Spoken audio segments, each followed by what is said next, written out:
तर hi everyone, तर कामावरनं जाऊन आलेली आहे आणि आज घरातला स्वयंपाक आणि छोटी मोठी कामं करायची आहे असं मी ठरवलेलं आहे। तर सगळ्यात आधी ना छान अशी गुलाबी थंडी पडायला चालू झालेली आहे, थंडी वाजते। मग कामावरनं मी 9 वाजताच आली होती, म्हणलं काम सुरू करण्याच्या आधी 1 कप चहा झाला पाहिजे। मस्तपैकी अंगणामध्ये उन्हामध्ये खुर्ची टाकली आणि इकडे मी चहा प्यायला बसले आणि असं उन्हामध्ये बसून चहा प्यायला ना एकदम मजाच वाटते बरं का। तुम्हाला पण आवडतं का नक्की कमेंट करून सांगा। आणि झाडाचं सीताफळाकडनं सारखं लक्ष आहे माझं, कधी पिकतं काय माहिती।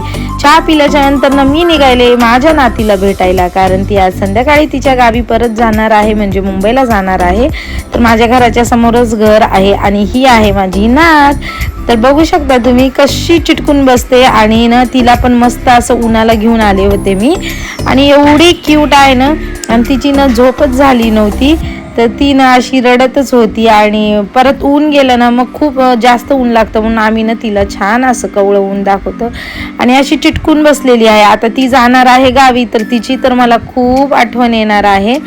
तर त्यानंतर म्हणलं चला आता घरी जाऊया, कारण तिचा मोह काय मला आवरतच नाही। त्यानंतर म्हणलं आज ही जी छोटी मोठी कामं आहेत ना ती मात्र 100% आज करायची आहेत। आता ही लसूण कांदा आणि बटाटे वगैरे ठेवायचा स्टँड आहे तो व्यवस्थित झटकून घेतला, त्याच्यावरची धूळ माती वगैरे जे काय जमा झालं होतं ते काढून घेतलं। त्याच्यामध्ये परत सगळे बटाटे कांदे छानपैकी असे अरेंज करून घेतलेले आहेत आणि त्याला व्यवस्थित पुसून त्याच्या जागी परत चरकून ठेवलेलं का आहे, कारण अशा छोट्या मोठ्या गोष्टीकडे ना लक्षच जात नाही। तर अजून एक छोटी गोष्ट मी करणार आहे, पण मी इकडे ना काम करत करत म्हणजे स्वयंपाक करत करत ह्या गोष्टी सगळ्या करत होते, कारण चपात्या झाल्या होत्या, भाजी आणि भात लावायचा होता। इकडे भाताची तयारी करून ठेवलेली आहे आणि डाळ आपली छान अशी शिजायला घातलेली आहे, म्हणजे फोडणी घातलेली आहे।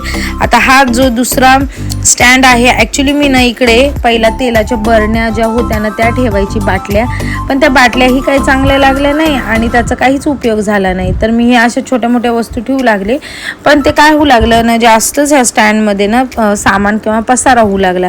तर ह्या स्टँडला ना थोडंसं पाणी टाकून आधी क्लीन केलं, कारण ना मी सारखं क्लीन करत असते ना, त्याच्यामुळे सारखं क्लीन करायची गरज नाही पडत, फक्त सामान अरेंज करावं लागतं। तोवर सोहम पण आला होता आणि इकडं ना माझं छान असं शेवग्याची आमटी तयार झाली। 2 अंडी उकडायला टाकलेली, कारण सोमच्या पप्पाला सर्दी झाली।